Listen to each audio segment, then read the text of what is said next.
안녕하세요. 저는 경기도 수원에 살고 있는 50대 여자입니다. 2023년에는 모두에게 행복한 일들만 있으셨으면 좋겠습니다. 여러분들은 살아가면서 이렇게 항상 인사를 나누어도 사실은 삶의 무게가 가볍지만은 않다는 것을 너무도 잘 알고 계실 거라 생각해요. 저만 해도 매년 열심히 살아보자 행복한 일들이 올 거라고 상상하며 희망차게 살아왔지만 꼭 제 뜻대로만 사라지는 게 인생은 아니더라고요. 하지만 제 예상과 다른 일들로 인해 더 행복하고 더 감사하고 더 즐겁게 되는 순간들도 꽤 많았어요. 여러분들은 어떠신가요? 제 이야기에 공감이 되실지 반감이 되실지 잘 모르겠지만 인생사가 그렇다는 생각이 들어요. 여러분들에게 인생의 터닝 포인트는 언제였나요? 저는 결혼을 전후로 삶이 180도 변하게 되었어요. 그래서 누가 물어보면 꼭 결혼이 나의 터닝 포인트라고 이야기를 하곤 해요. 시댁을 만나고 겪게 되는 일들이 정말 놀라웠거든요. 좋은 의미로 놀라웠을지 나쁜 의미로 놀라웠을지 제 이야기를 들어보시고 판단해 주시면 감사하겠습니다. 제 이야기를 들려드려 볼게요. 저는 어린 시절 어머니가 일찍 돌아가시고 아버지 밑에서 자랐어요. 그렇지만 아버지께서 그 누구보다 다정하게 사랑을 듬뿍 주셨기 때문에 저는 옆집 사는 누구처럼 가출을 하거나 아버지의 마음을 찢어지게 하는 일탈을 한 번도 하지 않고 착하게 성장했죠. 국민학교를 다니면서부터 중학교, 고등학교를 다니면서까지 주변 친구들의 머리를 만지며 예쁘게 해주는 것을 즐겨했고 친구들이 마음에 들어하며 저에게 칭찬을 해주는 게 학창시절의 제 낙이었어요. 그렇게 저는 미용일에 뛰어들었어요. 참 어리숙했고 순수했지요. 친구들 머리를 만져주는 게 재밌다며 미용일을 시작하다니요. 하지만 저는 악으로 깡으로 열심히 버텨냈어요. 작은 미용실에서 수건 빨고 널고 말리고 접는 보조원 역할만 만으로 3년은 했던 것 같네요. 그리고 메인 미용사 옆에 서서 고무줄이나 로트를 넘겨주는 일, 그리고 샴푸를 하며 두피 마사지를 해주는 일. 손이 부르트다 못해 피가 철철 흐를지라도 하루도 빠짐없이 일을 했어요. 제 성실함이 빛을 발하는 날이 올 거라 생각하며 말이죠. 그렇게 저는 제 손기술을 터득했고 서울 알짜배기 위치에 작은 미용실을 개업하게 되었어요. 제 나이 29, 생각보다 어린 나이라고 할 수 있지만 20살부터 미용 일을 배워왔으니 근 10년 만에 제 일을 시작하게 된 것이었죠. 저에겐 큰 모험이었지만 신나는 하루하루였습니다. 당시만 해도 그 지역 근처에 20대의 미용사가 보기 드물었거든요. 그 덕에 제가 어리지만 손도 빠르고 아주 싹싹하다는 좋은 소문이 돌았고 금세 단골 손님들이 생기기 시작했어요. 그리고 더불어 저는 미용실 손님께서 주선해 주셔서 직업군인의 남자와 연애도 할 수 있었죠. 첫눈에 서로 호감이 갔고 서로 연락처를 교환하자며 다음 만남을 기약했지만 군인이었던 남편, 서울에서 멀리 출장을 떠났고 저희는 편지로 소통을 하게 되었어요. 요즘 시대와는 다르게 당시에는 편지만이 거의 유일한 소통 창구였죠. 제 남편은 성실한 직업군인이었어요. 4년제 대학을 졸업하고 바로 취직하고 싶은데 하필이면 취직난이 있었던 해여서 바로 군입대를 지원했다고 해요. 본인과는 꽤 잘 맞았는지 말뚝을 받겠다고 마음을 먹었고요. 집에서도 일찌감치 독립을 하고 싶은 마음이 있었고 군대라는 일이 자신이 그려왔던 조건과 잘 맞았다고 하더라고요. 저희는 어려운 환경이었지만 편지로 소통을 하며 사랑을 키워갔어요. 몇 달에 한 번씩 얼굴을 보고 아쉬움을 뒤로한 채 5년여 기간의 연애를 끝마치고 마침내 결혼을 하게 되었죠.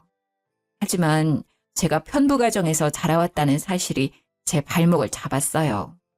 이게 얼마나 문제가 될까 싶었고 저는 한 번도 부족함을 느끼지 못했는데 시댁에서 저에 대해 반대를 꽤 심하게 하셨던 것 같더라고요. 그것도 시누이들이 문제였어요. 남편은 1남 4녀 5남매의 장손이자 막내 아들이었는데 위로 있는 4명의 시누이들의 입김이 그렇게 셌던 것이었죠. 아빠만 있는데 어떻게 그 집에 우리 막내 동생 장가 보내고 맡긴다는 거야. 누나들이 나를 챙기면 얼마나 챙겼다고 이제 와서 갑자기 그런 이야기를 왜 하는 거야? 그만해. 내가 알아서 해. 그렇게 반대를 무릅쓰고 진행을 했던 결혼이었지만 생각보다 평탄하지만은 않았어요. 시댁일을 제외하고서라도 힘든 일이 한둘이 아니었기 때문이지요. 우선은 제가 그렇게 행복하게 일을 했던 제 미용실을 처분했어야 했습니다. 직업군인인 남편과 한 지붕 밑에서 살기 위해서는 어쩔 수 없는 처사였지요. 정말 피눈물이 났어요. 어떻게 일궈온 내 가게인데 한순간에 문을 닫게 될 거라 상상도 못 해왔던 일이었어요. 직업군인 남편을 두면 내가 이렇게까지 희생을 해야 하는구나 느끼는 순간이 한두 번이 아니었습니다. 근무지를 옮겨 다니면서도 출장은 또 왜 이렇게 잦은지요. 아이를 낳게 되면서는 남편이 더 필요했는데 몇 달씩 이어지는 남편의 출장은 저를 더 외롭고 고독하게 만들더군요. 항상 밝고 유쾌했던 저인데 저에게도 이런 힘든 순간이 찾아오기도 하는구나 싶었어요. 길고 어두운 끝이 보이지 않는 터널을 지나가는 기분이었어요. 말 그대로 끝이 보이지 않았지요. 5남매 중에 막내 아들인 제 남편은 사실 그 시절에 귀하게 자라고 사랑도 많이 받았을 거라 생각했는데 말이죠. 시누이들이 남편을 그렇게 예뻐하지 않았어요. 사실 예뻐하지 않는 수준이 아니었죠. 미워하는 것에 가깝게 아주 못되게 구는 일들이 많았어요. 초반에는 그냥 자매들끼리 마음이 잘 맞아서 그렇게 똘똘 뭉치는 건가 그러려니 하려고 했어요. 그런데 그 정도가 보통 심한 게 아니었습니다. 남편도 그렇게 미워하는데 저라고 예뻐했을까요? 당연히 아니죠. 정말 시어머니도 시키지 않은 시집살이를 시누이들이 그렇게 시켰어요. 예를 들어 시누이들은 우리 가족을 무시하다시피 하는 일들을 아주 자연스럽게 했지요. 시댁 어르신 생신도 사실 뻔하게 아는데 저희 가족만 부르지 않고 자기들끼리 잔치를 벌이기도 했고요. 아이들을 결혼시킬 때에도 그렇게 어렵지도 않은 청첩장 한 장을 제대로 전해준 적이 없어요. 가족끼리 이럴 수 있나 싶을 정도로 저희 가족에게 가혹하게 대했어요. 저와 제 남편은 성인이니 그렇다고 쳐도 애들한테는 그러지 말아야 한다고 생각하는데 말이죠. 생일이라고 선물 한 번, 학교 들어간다고 용돈 한 번 제대로 받았던 기억이 없어요. 아이들한테는 넷이나 있는 고모들인데 예쁨 받기는커녕 무시당하는 모습이 마음 아팠죠. 곱씹을수록 서럽기만 해요. 왜 이렇게까지 심하게 구는지 감이 오지도 않고 잘 모르겠더라고요. 시댁에 다녀올 때면 항상 골똘히 생각을 했죠. 도대체 무엇이 문제일까요? 남편과 부부싸움도 잦았고요. 도대체 뭐가 문제야? 신우들 해도 너무하잖아. 진짜 창피해서 어디 말도 못하고.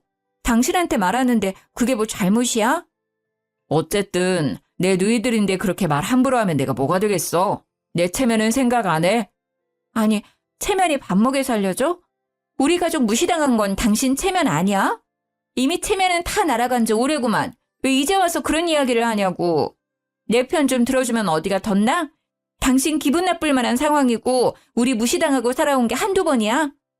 그건 그거고. 우리가 뭔가 말한다고 달라질 사람들이 아닌데 왜 그래 새삼스럽게. 그냥 우리가 좀 참고 넘기자 좀. 일 키우지 말자고. 조용히 넘어가자. 답답한 노릇이죠. 조용히 넘어간다고 넘어가지는 일이 따로 있죠. 시누이들은 우리 가족들을 눈앞에 두고도 없는 사람 취급을 하는데 아이들은 커가고 가족 행사에 참여를 안 할 수도 없고 한다고 해도 이런 대우를 받는다는 건 저로서는 납득이 되지도 않았습니다. 그런데 남편은 제대로 제 편도 들어주지 않으니 속이 썩어 들어가는 것 같았어요. 너무 열받고 화나서 당시에 마음 좀 다스려 보겠다고 하지도 않던 요가원도 끊고 명상을 하기도 했었어요. 당연히 제 화병은 나아질 기미가 보이지 않았고 우라통은 터져갔어요. 그래도 버틸 수 있었던 힘은 시어머니 덕분이었어요. 시어머니께서 유달리 저와 저희 가족을 예뻐하셨기 때문이에요. 시누이들이 괴롭히고 난리를 쳤어도 시댁 식구들을 원망하더라도 시어머니를 보며 버틸 수 있었어요. 시댁 식구들 중에 어머니께서 아이들을 봐줬던 경우는 없었어요. 독립적으로 각자 빚지지 않고 살아야 좋은 거라며 신념처럼 아이들을 봐주시지 않으셨던 것 같아요. 그렇지만 저희 아이들의 경우 막둥이가 낳은 새끼들이라며 저희 부부가 가장 고생이 많다며 아이들을 봐주시기도 하고 여러모로 도움을 많이 주셨어요. 그러면서도 생색 한 번 내신 적 없으시고 기분 나쁘게 무시하셨던 경우도 없었어요. 항상 점잖고 상냥하게 저희 가족을 조용히 서포트해 주셨죠. 게다가 남편이 다른 지역으로 오랫동안 출장을 가게 될 경우에는 꼭 시어머니께서 집으로 오셔서 도와주셨어요. 집이라고 해도 남편이 군인이라 작은 관사였는데요. 작은 집이지만 열심히 살림살이 꾸려서 살아간다며 예뻐해 주셨어요. 결혼한 제 친구들 중에서 누구도 시어머니 좋다고 이야기했던 경우는 없었는데 제 경우가 특이하긴 하죠. 저는 시어머니가 불편하기보다 너무 감사하고 좋았어요. 특히 저의 경우에 어머니의 부재 속에 유년 시기를 겪어와서 그런 건지 시어머니가 도와주시고 챙겨주시는 것들이 하나하나 다 좋았고 감사하더라고요. 그리고 시어머니에 대해 한 가지 사실을 덧붙이자면 말씀을 하지 않으시는 분이었어요. 말씀을 못 하시는 분이 아니었는데 과거에 실어증에 걸리게 되어서 말씀을 안 하게 되셨다고 하더라고요. 그 정확한 사연은 제가 잘 알지 못했지만 항상 마음으로 따뜻하게 느껴지는 분이었기에 저는 시어머니를 누구보다 사랑했어요. 제 어머니라고 생각했어요. 그리고 시어머니도 저를 그렇게 예뻐해 주셨어요. 딸이 넷이나 되지만 막내 아들의 며느리로 들어온 저를 가장 예뻐해 주셨고요.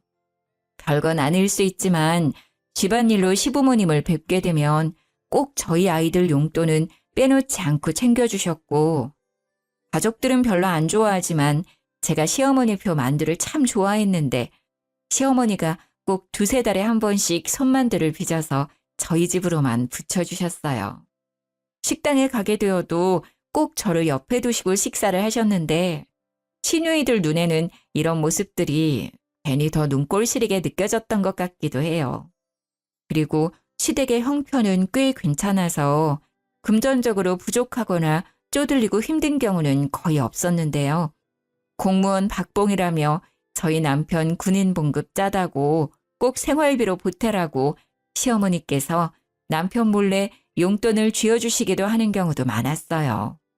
아유, 어머니, 이렇게 안 챙겨주셔도 괜찮아요. 매번 받기만 해서 어떻게 해요. 죄송해요. 이런 소통은 거의 손짓발짓으로 하는데 눈치가 빠른 저는 어머니의 이야기를 특히나 잘 알아차려서 좋아하셨어요. 그리고 시어머니는 제가 어머님 머리를 직접 해드리는 것을 좋아하셨어요.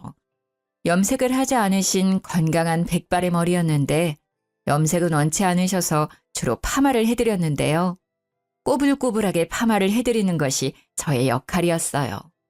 파마가 잘 나오든 나오지 않든 항상 마음에 들어하시고 파마를 마치고 나서 세팅을 해드리면 꼭 머리를 연신 만지작 거리시면서 소녀처럼 거울을 자주 들여다보시곤 했어요. 고맙다는 마음은 저를 꼭 안아주는 포옹으로 표현하셨고요. 어머님, 제가 20살 때부터 계속 머리는 말아왔는데 어머님처럼 머리가 예쁘게 잘 어울리시는 분은 본 적이 없어요. 그리고 흰 백발의 머리가 어쩜 이렇게 잘 어울리실 수가 있어요? 정말 너무 고우셔요, 우리 엄마. 그런데 상상도 못했던 폭풍 같은 일이 저희 가족에게 일어나게 되었어요. 어느 날 갑자기 어떤 노년의 여자분이 저희 시댁으로 찾아왔던 것이 사건의 발단이었죠. 문 열어! 문 열라고! 여기 사람 있는 거 다 알고 찾아왔다 이 말이야! 열어서 노인네 다 죽는다! 지금 안 열면 나 진짜 쓰러진다! 사람 죽네 죽어! 죽기 전에 문 열어! 아니, 아침부터 이게 무슨 소란이냐? 어떤 놈이야, 이거? 아이고, 늙어서 모르시나? 기억을 못하는 척 하시는 건가? 나 아시잖소? 나예요. 나 꽃분이. 꽃분이 기억 못하시나? 본인을 꽃분이라고 소개하는 노인분이 시댁을 찾아왔다고 했어요. 그러고는 다짜고짜 내 아들 내놓으라고 고래고래 소리를 지르며 난리를 쳤다는 거예요. 정말 동네가 떠나가라 소리를 지르며 창피란 창피는 다 줬던 거죠. 시아버지가 상황 설명을 해주시는데 무슨 말도 안 되는 드라마인가 싶었어요. 버젓이 시어머니가 계시는 집에 들이닥쳐서 아들을 내놓아라? 집을 잘못 찾아온 게 아닐까 싶었는데 그건 제 생각이었고요. 사실 얽히고 설켜 있는 사연이 있었더라고요. 본처였던 시어머니께서 아들을 낳지 못하고 딸을 넷이나 낳았는데 시댁 할머니와 할아버지의 고집이 더해진 의논 끝에 첩을 들여서 아들을 낳게 했던 상황이었더군요. 귀하게 어렵게 첩을 통해 얻은 아들 자식이 제 남편인 것이었더라고요. 서로 모르는 척 살 수 있게 하려고 돈을 꽤 많이 쥐어보냈는데 갑자기 그 돈이 떨어진 건지 노망이 난 건지 자기 아들을 되찾아오겠다며 시댁 어르신 댁에 들이닥쳤던 거였어요. 이 이야기는 시아버지를 통해 들었어요. 매사에 무관심하고 시니컬한 태도의 어르신이었는데 자신이 이 집 아들을 낳은 첩이라고 고성을 지르는 할머니가 찾아와서 아들을 내놓으라고 온 집안을 뒤집어 놓으니 무지막지하게 역정을 내시더라고요. 그러나 처음 보는 시아버지의 역정 가득한 화난 모습이었어요. 그때 그렇게 큰 돈 쥐어 보냈는데 장가보내서 귀하게 살고 있는 내 새끼를 찾기는 왜 찾아? 뭐라고? 그 쥐 코딱지만큼 돈 좀 줬다고 생색내나 본데 그걸로는 안 되지. 내가 당신 새끼 낳아줬는데 그것밖에 못 준다니 기가 차고 어이가 없어서 찾아왔다. 돈 내놔 돈! 아니, 이 여편네가 무식하게 왜 이러는 거야? 여기에 돈이라도 맡겨놨어? 그런 것도 아니면서 왜 이렇게 볼썽사납게 굴어? 미친 거야? 노망난 거야? 노인네가? 미쳤다고? 그래, 나 미쳤어. 그니까 미친 여자가 괜히 이러겠어? 뭐 때문에 미쳤는데? 돈이라도 내놓으라고! 시아버지께서 아무리 역정을 내고 다그치고 소리를 질러도 제대로 마음 먹고 돈 뜯어 내려온 할머니를 당할 수는 없더군요. 이렇게 찾아오는 거 주거 침입죄라고 경찰 부르겠다고 강하게 나가니 그제야 끼갱하고 우선 돌아가겠다고 하더라고요. 그렇게 사건은 일단락되는 줄로 알았어요. 하지만 당장 일이야 이렇게 마무리된다 하더라도 저에게는 굉장히 혼란스럽게 느껴지더라고요. 이게 무슨 일이지? 우리 남편이 첩의 자식이었다니. 평상시에는 하지도 않았던 생각들이 고민들로 뒤죽박죽 바뀌어서 제 정신을 혼미하게 만들었고요. 이 한바탕 소동으로 저희 부부는 크게 부부싸움을 했어요. 신혼 때야 서로 맞춰간다며 기싸움하고 투닥거렸지만 이번에는 차원이 달랐죠. 제가 시누이들 때문에 힘들고 마음고생했던 것들까지 한 번에 터져서 정말 큰 다툼이 되었어요. 나를 바보 취급하고 속이고 제대로 알려주는 것도 없는데 우리가 가족이야? 그렇다고 할 수 있겠어? 그게 또 무슨 소리야? 뭘 속여? 나도 모르는 사실이었어. 나라고 그런 이야기가 기쁘고 즐거웠겠어? 우리끼리 위로하고 다독여도 부족할 판에 왜 짜증이야? 당신이 모르고 있다는 게 말이나 되는 소리야? 그리고 신우들은 이 사실을 분명히 알고 있었을 거라고. 그니까 당신이나 나나 우리 자식들이나 모서리 취급해왔던 거 아니야. 투명인간 취급하고 무시하고 깔보고. 우리가 뭐가 못나고 뭘 잘못했다고 그런 대접을 받아야 하냐는 말이야. 안 그래? 이 집 구석 진짜 못 살겠어. 너무 힘들어. 저는 제 남편이 설마 이 사실을 모르고 있었을까 싶었어요. 알고는 있었는데 저에게 말하기 어려워서 속여온 게 아닐까 싶은 마음에 그게 너무 괘씸했던 것이죠. 하지만 남편은 죽어도 몰랐다고 정말 본인이 더 억울하다며 얼굴을 붉히는데 거짓말은 아닌 것 같더라고요. 그래서 속는 셈 치고 남편을 믿어보려 했어요. 그리고 남편은 왜 이렇게 시누이들이 본인을 미워할까 고민이 많았었다고 해요. 어떤 이유도 없이 그저 미움을 받아와서 그냥 그러려니 살았다고 하더라고요. 자기 아내까지 이렇게 미워할 줄은 몰랐다면서요. 어린 시절 부모님이 간식을 사와도 부스러기 쪼가리를 주거나 주지 않는 경우가 많았고, 공부를 할 때도 저녁에 불을 켜고 공부하면 유난 떤다며 욕을 그렇게 들었다고 했어요. 게다가 어린 시절부터 꼭 그렇게 시누이들끼리 쿵짝짝이 잘 맞아서 본인을 왕따시키듯이 굴고 생일이라고 롤케이크라도 사주시면 한 조각도 받아먹지 못하고 생일 노래도 제대로 들어본 적이 없다고 했어요. 불쌍하더라고요. 남편에게 이런 과거가 있었다니. 왜 이야기를 하지 않고 이제와 이야기를 하냐고 나무랐더니 자신의 과오처럼 느껴져서 일부러 피하고 살았다고 하더군요. 어린 시절의 상처, 어떻게 보면 평생의 상처로 남기도 하는데 어린아이에게는 감당하기 힘들었을 경험들이 제가 모든 상황을 다 알고 듣지는 않았지만 참 안쓰럽더라고요. 아버지께서는 친아들이라 예뻐해 주시는 것이 그렇다 쳐도 어머니는 어떻게 당신을 예뻐하실 수 있었던 거냐고 물어봤어요. 남편 자기도 모르겠다고 하더군요. 자신이 미움받은 것은 시누이들이 막내 동생 시기 질투하는 것으로만 생각해왔다고 하더라고요. 그런데 하필이면 저희 부부가 시댁에 인사드리러 간 날 또 남편의 모친이 문을 쾅쾅 두드리며 돈을 요구하러 온 거예요. 문 안 열어? 내가 오늘은 꼭 돈 받고 갈 거야. 이런 더러운 인간들 돈도 안 주고 돈 내놔 돈. 동네 사람들 이 집구석이 아주 콩가루 집구석이에요. 동네 사람들 이거 다 하셔야 하는데 이 집 막내 아들이 사실은 내 새끼예요. 돈 내놓으라는데 귀한 아들 데려다 놨더니 돈도 안 주고 노인네들이 아주 노망났어요. 이 집 노인네들. 당혹스럽고 무서운 마음에 졸아서 아이들만 껴안고 있었네요. 시어머니를 바라보며 어떻게 하죠? 어떡하죠? 한숨 섞인 걱정만 이야기했어요. 제 모습을 보던 시어머니의 눈빛이 갑자기 바뀌었어요. 그러고는 현관문을 열고 노인분을 마주했죠. 실어증이 있으셨던 어머님이 무척이나 근엄하고 또랑또랑한 목소리로 호통을 치셨어요. 당신 새끼가 도대체 여기 어디 있다는 거예요? 그때 다 버린 자식 아니었어요? 같이 키우자고 손 내밀었을 때는 거들떠도 보지 않고 그렇게도 매정하게 떠나더니만 이제 와서 돈 떨어졌다고 자기 새끼 찾는 부모가 어디 자기 새끼 낳은 부모라고 할 수 있겠어요? 알고 보니 시어머니께서도 시어머니의 어머니, 즉 시할머니와 의논을 하고 합의하에 아들을 낳기 위해 첩을 들이셨던 상황이었는데 그 첩이라는 사람이 알고 보니 완전 망나니 같은 사람이었고 따로 집을 내어줄 테니 아들을 키우라고도 부탁을 했었는데 자기는 남정네들 없이는 못 산다며 아들만 키우고는 살 수 없다고 발목 잡히기 싫다며 돈을 받고 떠났던 상황이었어요.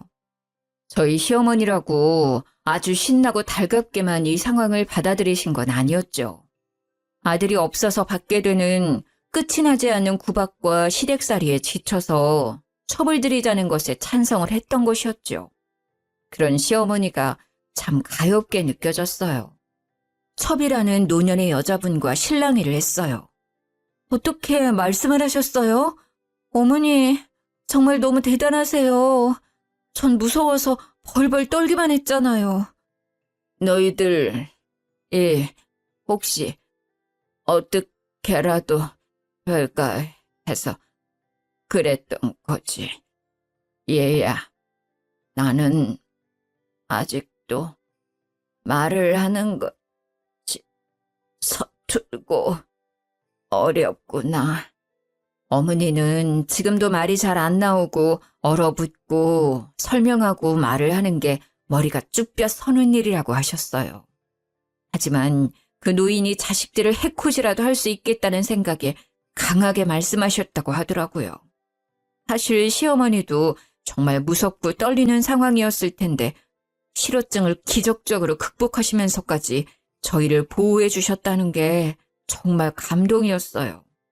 이후로 그 노인분은 찾아오지 않으셨어요. 아마 시아버지께서 따로 불러서 해결을 보신 것 같더라고요. 돈을 그렇게 많이 요구를 했다고 하더군요.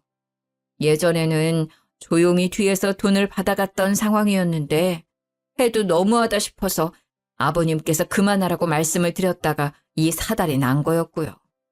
아들을 자기 자식처럼 생각을 했더라면 아들한테 미안해서라도 저렇게 행동은 못할 것 같은데 말이죠. 아들 자식을 볼 면목이 없지 않을까 했는데 정말 노인분은 돈만 챙겨서 조용히 사라지셨더라고요.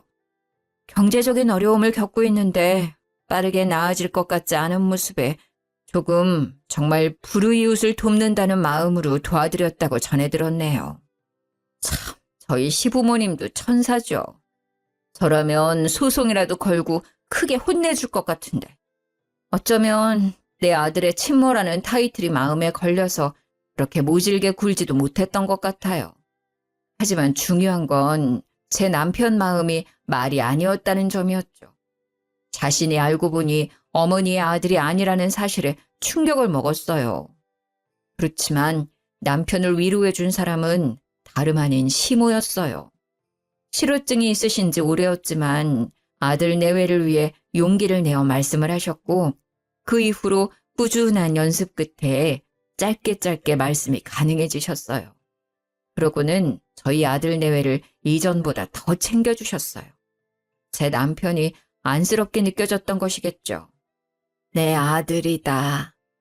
네가 어떻게 생각하든 너는 내 아들이니 스스로 귀하게 생각해야 해. 이렇게 제 남편을 위로하는 말씀들을 참 많이도 해주셨어요. 남편은 오히려 묵묵하게 눈물을 훔치는 경우가 많았어요. 그렇게 예뻐해 주시고 위로까지 전해주시는 어머니가 세상에 어디 계실까요? 남편은 복도 많죠. 어머니께서 배 아파서 낳으신 딸들보다도 저희 남편을 예뻐해 주시고 챙겨주시니 말이에요. 시누이들이 이 상황을 곱게 보지 않았죠. 당연히 시누들은 득달같이 달겨들어서 그렇게도 왈가왈부 이야기를 많이도 했어요. 시누이들은 자기들이 비밀을 보장해서 그래도 그동안은 이 사실을 모르고 살지 않았냐며 우리 덕분에 좋았던 시절이 있었다고 이제 그 시절은 다 가서 어떻게 하겠냐고 비꼬는 이야기들만 계속했어요. 첩자식이 꾸린 가정인데 잘 지내봤자 얼마나 잘 지내겠냐며 모욕적인 언사는 기본이었어요. 시누이들이 어떻게 한 명도 빠짐없이 그렇게 못되게 굴 수 있을까요? 우리 사실 다 알고 있었는데 조용히 눈 감아온 거야. 알지? 그러니까 우리 덕에 좋은 시절 지냈던 거지. 그 사실을 미리 알았어 봐라. 결혼이라도 제대로 할 수 있었겠냐? 아주 양가 집안에서 난리 쑥대밭이었겠지. 안 그래? 그니까 말이야. 고마운 줄 알아야지. 아이고, 우리가 비밀을 지켜줬던 좋은 시절은 다 갔네. 어쩌냐? 이제 더 힘들어지겠네. 우리 집안 자식도 아니고 첩의 자식인데 일곱째.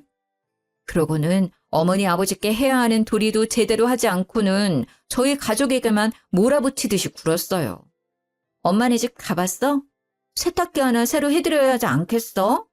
추석 선물 그게 뭐야? 우리는 그렇다 쳐도 우리 엄마 아들씩이나 되고 뭐 하나 제대로 된 거 사드린 적 있나? 생각 좀 해라. 너무하지 않냐? 엄마 아빠한테 맨날 받기만 하는 것도 부끄러운 줄 알아야지. 저는 그저 시누이들 앞에서는 주눅 들고 작아질 수밖에 없었어요. 어머님께서 저희 가족을 아무리 예뻐하신다고 해도 제 남편의 출신이 달라지는 것도 아니고 저희가 그게 흠이라고 생각하지 않고 시부모님도 괜찮다고 해도 시누이들이 그렇게 저희를 못 잡아먹어서 안달이니까 말이죠. 그 후로 몇 년간 어머니의 위로와 시누이의 구박 아래 저희는 온갖 스트레스에 시달리며 살아갔어요. 하지만 저희 식구들의 근간을 흔들 만한 큰일이 벌어졌습니다. 아버님께서 쓰러지신 거예요. 첩이라고 하는 노인분께서 나타나시고 아버님께서는 급성 고혈압으로 몇 번을 응급실을 다녀오시곤 했어요. 혈압이 너무 높은데 연세도 있으시다 보니 항상 조심해야 한다는 의사의 조언을 새기며 살아오셨죠. 하지만 흘러가는 세월에 나빠지는 건강. 어찌할 수 없었나 봐요. 아버님께서 병상에 누워 계시는 상황이 발생하자 다들 피하기 바빴어요. 그렇게 엄마 아빠 하면서 애교를 떨어대던 시누이들은 시치미를 떼고 갑자기 각자 자기 일들이 더 바빠졌다고 핑계를 댔죠. 아, 내가 갑자기 일이 늘었네. 일을 어쩌나? 집이랑 일하는 데까지 거리가 좀 먼데. 아이고, 일을 어째? 나는 저번에 났던 교통사고 후유증 때문에 아직 물리치료를 받아야 해서. 미안해서 어째? 아버지는 누가 간호하나? 간병인 말고도 가족들이 왔다 갔다 하긴 해야 할 텐데. 그래서 저와 제 남편이 돌아가며 아버님 병간호를 시작했습니다. 당연히 시아버지 병수발을 도와주시는 전문 병간호인도 계셨지만 말이죠. 가족이 곁에서 말을 걸어주고 깨끗이 씻겨주고 먹여주고 입혀주는 정성은 환자를 호전시키는데 큰 도움이 될 거라 생각하는 저와 제 남편이 발을 벗고 나서서 책임지고 아버님을 모셨죠. 어머님께서도 항상 저희 곁에 함께 해주셨죠. 따지고 보면 아버님 곁을 떠나지 않으셨던 것이겠지만요. 어머님은 아버님이 언젠가는 이러실 거라 예상해왔다고 덤덤히 아버님의 기저귀를 갈아드리곤 했어요. 우리 아저씨도 내가 아프면 내 똥기저귀도 갈아주고 먹여주고 입혀주고 다 했을 거야. 그래서 나도 이렇게 할 수 있는 거지. 내가 먼저 아팠으면 우리 남편이 나를 내가 남편 챙기듯 챙겼을 거야. 너희들 너무 애쓰지 마. 내가 챙기는 게 맞단다. 어머니 당신께서도 몸이 건강하지 않으셨지만 아버님 병간호에는 누구보다 열심히셨어요. 집에도 가지 않으시고 병원에서 꼭 잠을 같이 주무셨죠. 그렇다 보니 어머님의 몸이 많이 노쇠해지게 되셨어요. 저와 남편은 그런 어머님께 집에 가시라고 부탁을 드리고 저희 가족이 더 맡아서 병간호를 하기로 했어요. 걱정 붙들어 매시라고 저희가 더 정성껏 간호를 했어요. 그렇지만 연세도 있으시고 합병증도 있으셨다 보니 병세가 쉽게 나아지지 않으셨어요. 그렇게 꼬박 2년을 병상에 누워 계시던 아버님께서 결국 이 세상을 등지고 말았습니다. 정말 눈물이 쏟아졌던 날이었어요. 저희가 정성을 다할수록 아버님께서는 분명 이 병마를 이기실 거라 희망을 가지고 간호를 했는데 말이죠. 마음이 아팠습니다. 혼자 남겨지게 되신 어머님도 너무 안타깝고 안쓰러웠고요. 하지만 문제는 여기서 끝이 아니었습니다. 아버님의 재산 문제. 그게 정말 제 마음이 찢어지게 아팠어요. 시누이들이 저희 가족에게 한 푼도 줄 수 없다며 그렇게 구박을 하고 윽박지르듯이 욕을 하는 것이었어요. 마음 다해 병간호를 한 상황까지 매도하며 아버지 재산이 탐나서 그런 거라고 하더군요. 너희 가족들 이럴 줄 알고 병간호하겠다고 나선 거지? 다 알고 이랬던 거구나. 아주 고단수야 고단수. 우리 아빠 돈 어떻게든 해먹으려고 아주 죽자 사자 그렇게 지극정성이었구만. 아무리 그래도 그렇지 재산이 탐난다고 내 시간과 에너지를 써가면서 거동이 어려우신 노인을 꼬박 2년간 병간호를 할 수 있을까요? 그리고 저는 미용일, 남편은 군대 일을 하면서 말이죠. 그리고 저희도 아이를 키우고 육아도 집안일도 없었던 게 아닌데 말이에요. 저는 그냥 이 돈 더러워서 안 받고 말지 싶었는데 남편은 그게 아니었나 봐요. 여보, 내가 이거 돈 때문에 이러는 건 줄 알아? 나도 아빠 자식이야. 난 자식으로서 인정받고 싶어. 이거 포기 못해. 아버지의 돈이 탐난다는 것보다 아버지께 진짜 자식으로서 인정받는 길이라는 생각이 들었나 봐요. 항상 누이들의 기세에 죽어서 살아왔던 남편이 웬일인지 지지 않고 받아치며 본인이 받을 수 있는 유산에 대해 주장을 했어요. 누이들 알겠는데 나도 아버지 자식이야. 그거 분명하다고. 그래, 다들 잘나신 거 알겠는데 아버지 아프셨을 때 누가 아버지 병수발했어? 제대로 와서 아버지 화장실 가시는 거라도 도와준 적 있어? 휠체어라도 끌어서 외출 도와드린 적 있냐는 이 말이야. 아무것도 안 한 누이들이랑 곁에서 임종까지 시키면서 눈물로 병간호한 나랑 누가 더 자식 노릇했다고 생각해? 아니, 이 머리에 피도 안 마른 놈이 어디서 대들긴 대들어? 너희 줄 돈 없어. 여기 사인해. 사인해야 깔끔해지는 거야. 이렇게까지 말 안 하려 했는데 첩의 자식이라 상종 안 하려다. 그래도 동생 대접 좀 해줬더니 기어오르네. 우리 아버지는 우리 위에 자산을 남기신 거지 첩의 자식까지 챙기시려고 자산 남기신 건 아니라고 본다. 너도 동의하지 않니? 아니, 난 동의 못해요. 절대 사인 못해. 아니면 소송 가요. 나 어쨌든 어떻게 봐도 아버지 아들로 호적상은 다 등록되어 있어. 뭐가 문제인지 나는 모르겠어. 내가 사실 더 받으면 더 받아야지. 시누이들 입김에 구박에 못 살겠는데 살아온 인생은 어떻고, 불쌍한 우리 아버지 병간호 아무도 안 해주는데 나랑 내 와이프가 한 거는 누가 생각해주나? 나 포기 못해. 안 해. 그러니 돌아가요. 그렇게 제 남편은 강하게 자신의 자식으로서의 역할과 도리를 들어 자식으로 인정받기 위해 갖은 노력을 했어요. 시누이들은 끝까지 상속 포기각서를 들이밀며 사인하라고 깡패라도 불러야겠냐며 난리를 피워댔고요. 어떻게 해서든 남편을 구워 삶으려 했지만 결국 저희 남편은 그 각서에 사인하지 않고 소송으로 넘어가게 되었어요. 가족끼리 이렇게 재판장에 서게 된 상황은 마음이 무겁고 좋지 않았지만 남편이 원하는 바는 분명히 이룰 수 있었어요. 상속. 정확히 5명의 자녀 중에 1명 몫에 해당되는 재산을 받게 되었죠. 게다가 법적으로 남편에 대해 정확히 인정을 하는 모양이 되었으니 이제 더 이상 시누이들이 첩의 자식이라고 욕을 하는 일도 줄어들었네요. 남편이 첩자식이니 뭐니 욕지거리 계속하면 정말 소송 걸어버린다고 했는데 저희 남편이 한다면 하는 사람이라는 것을 알게 되었기 때문이죠. 어머님께서는 아버님께서 돌아가시고 한동안 무척 힘들어하셨어요. 마음도 공허해하셨고 챙기는 사람이 한순간 사라진다는 그 허전한 마음을 저희가 감히 헤아릴 수는 없겠지만 말이죠. 시모는 아버님께서 돌아가신 이후 점차 말수가 적어졌고 결국엔 실어증이 재발하게 되었어요. 어떻게든 치료해보려 노력을 했지만 어머님은 마음의 문을 굳게 닫으셨던 것 같아요. 아버님의 부재라는 것이 어머님께서는 정말 세상이 무너지는 것만 같으셨을 거예요. 하지만 저희 가족과 어머님의 사이는 돈독해졌어요. 말씀을 하지 않으시는 어머님이라고 해도 사랑하는 제 어머니는 맞기 때문이죠.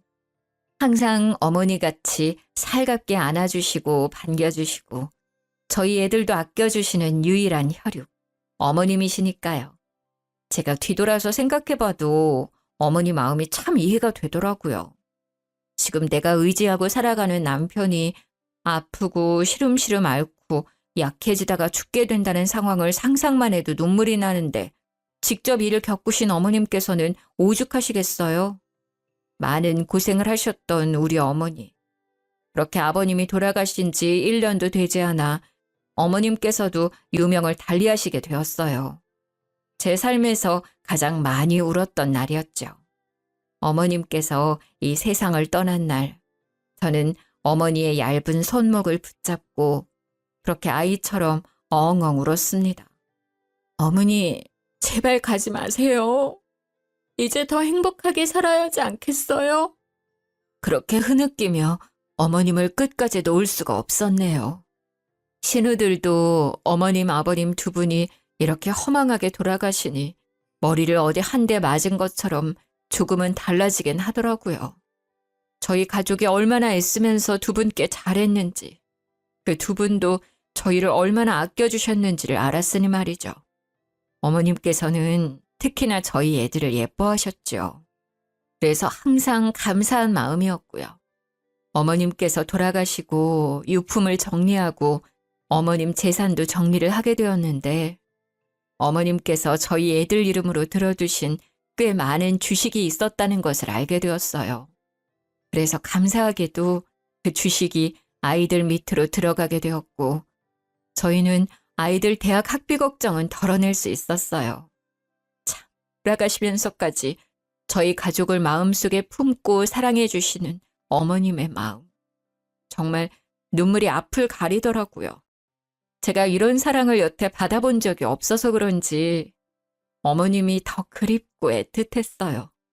사연을 들려드리는 지금도 어머님이 보고 싶네요. 제 이야기를 들으신 여러분의 마음은 어떠신가요? 이야기를 들려드린 저의 마음은 홀가분합니다. 제 삶에 나름의 고난과 역경을 정직한 방법으로 이겨냈다는 생각이 들어서 제 스스로 대견하고 뿌듯하기도 해요. 어려운 환경에서 자라나서 제 아이들에게는 꼭 좋은 환경 속에서 자랄 수 있게 하겠다는 다짐이 있었는데요. 돌아가신 시부모님 덕분에 감사하게도 넉넉한 형편 속에서 교육받고 뛰어놀며 씩씩하게 자랄 수 있었어요. 저희 아이들에게도 꼭 할머니, 할아버지에 대한 감사함을 잃지 않게 하려고 자주 이야기를 하곤 해요. 각자의 어려움이 다를 거라 생각해요. 아무리 제가 어려웠다고 해도 누군가는 저보다 더 어렵고 고통스러운 환경 속에서 저보다 더 멋지게 극복을 해내시기도 하겠죠. 그렇기에 저희 모두가 참 다르면서도 닮아 있다는 생각이 들어요. 이렇게 제 속 이야기를 하면서 마음이 시원해지고 누군가에게 공감을 받으며 웃음과 눈물을 선물할 수 있다는 것은 정말 저 스스로에게도 뜻깊은 일이라고 생각이 들어요. 먼저 하늘나라에 가신 아버님, 어머님 덕분에 이렇게 잘 지낼 수 있게 되어서 감사하고 눈물이 나요. 아직도 기일이 되면 마음이 뭉클해지며 눈물이 나더라고요. 제가 죽는 날까지 어머님, 아버님 그리워하며 그리고 예뻐해 주신 저희 자식들 잘 키우려 해요. 모두들 제 이야기 들어주셔서 감사합니다. 항상 행복하세요.